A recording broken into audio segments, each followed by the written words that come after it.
Something else you've heard me talking about a great deal is the evidence suggesting a worldwide mud flood that happened as recently as 150 to 200 years ago. As I've mentioned before, there's a Russian channel run by a man called Philip Druzinin who is covering this quite extensively, and I do recommend you go and look at the research that he's done on this because it is quite compelling. And you'll find that there is evidence of this mud flood that exists everywhere. I mean, it did happen, folks, and it was a physical flood, but it was not water, and it was an event that covered virtually the entire world. We can find evidence of this flood across Europe, across the Americas, even here in Australia. And evidence of this flood appears as buildings that have a sub-level, a level below ground, and also as many of the buildings that look like they were carved into rock faces, look like they were carved into cliffs. There's a very real possibility that they weren't carved into the cliffs, but simply the cliffs flowed over them, or perhaps the cliffs even became molten around them. But however it happened and however it manifested, suffice to say there is a good deal of evidence to indicate that the mud flood is a very, very genuine event, and it's very likely that it occurred in the mid to late 1840s. And there's a lot of people who've been putting a lot of research into this, and a lot of information is being uncovered about what has truly happened in the past. And our history appears to be very, very different to what the mainstream has taught us, to what we've learned in academic institutions, what we learned in schools. In fact, none of what we are taught in schools of what our history is backed up by physical evidence. All the physical evidence says something quite different. And there may be some people that would debate that. They'd say, well, no, we've got a lot of physical evidence to support the official timeline, but really, when you look at the physical evidence, you can construct any story you want to make it sort of fit with the evidence, but you have to leave a great deal of it out, which is why there's so many great mysteries and anomalous objects and all the names they think up for all the things they can't explain. You know, and ultimately, folks, if there's one artifact that is out of place, then the official version is wrong. And there are literally hundreds of artifacts that are out of place, if the official version is to be believed at all. And again, these are all sort of listed as anomalous objects and great mysteries and all shrouded in secrecy and presented as something that we just don't know how they did it. But really, if you can face the very real possibility that they don't fit because the timeline and the history that we're given is completely wrong, then you begin to see a little bit of the bigger picture. And it is wrong, folks. Our history is wrong. I have no qualms in saying that. It's completely wrong. Most of it has been completely fabricated, and I would suggest that it's been done absolutely deliberately for a very specific reason. The question is, how did they do it? How did they erase history so effectively? And what really happened? Well, what evidence suggests really happened is, as I said, this mud flood. There was a flood that's gone across the entire world, and the mud flood, because it is mud, it's not water, it appears to have come from the land itself. The question is, how did that occur? Was it a natural occurrence, or was it simply done by somebody or something? And the other question is, of course, why can no one remember this? How has it been so effectively expunged from human memory and expunged from our history? But as I've said before, how long would it take to change history and hide history? And effectively, it would take 3 generations, but you could actually do it in one. If you were to remove the older people, well, most of the older people anyway, a high percentage of the population, just wipe them out and simply replace them with children. The children wouldn't know what history was, especially if they were children that had just been put in place after some sort of a cataclysm like a mud flood. And these children would believe any history that they were taught.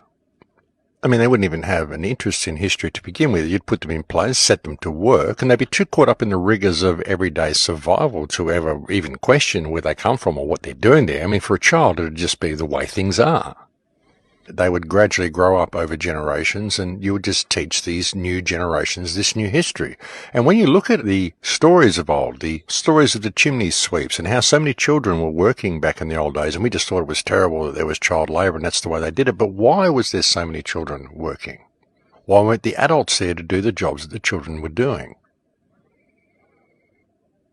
There's been a lot of photos that have been surfacing lately, a lot of old pictures, and you can go and find them yourself. If you look at any historical photos from around circa 1850, look at St. Petersburg, look at some of the major cities in the United States, major cities in England, major cities right across Europe around circa 1850, and you'll find very, very few people in the photographs. You see these big cities, but there's just no people around. Why is that? And another thing you can find, something that I found on a channel the other day, which is another channel that I've just found, which I really do recommend people go and look at. It's a channel called Conspiracies Are Us, and it's a very small channel. He's only got about 2,700 subscribers or something, and I cannot imagine why, because he's doing some very, very good dot connecting, and he does deserve more views. But what I saw on this channel was a video that he'd done. If you're watching this on YouTube, I'll put a link below in the description. And it's about 21 minutes long, but it was a video discussing foundlings and orphan trains in the late 1800s.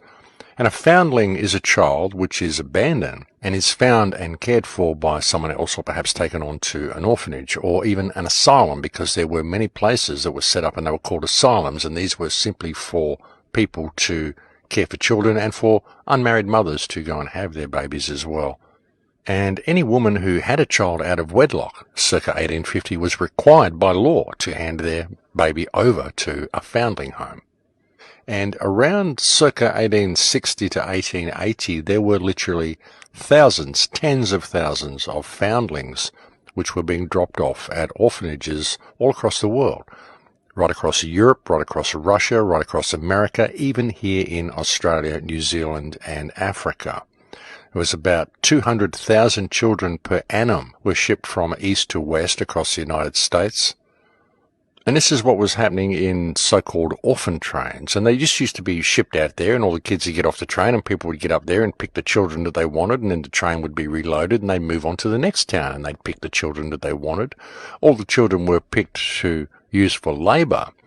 And it didn't matter if the children were related or anything. They were often separated, and they were simply given whatever last name the people thought they should have, given whatever first name and last name kind of by lot. So there's no way of tracing the genealogy of these kids. Like if a brother got separated from a sister, or siblings got separated at all, if they went to another town, they were given another name, and then they grew up and there would be no way they would be able to locate their siblings.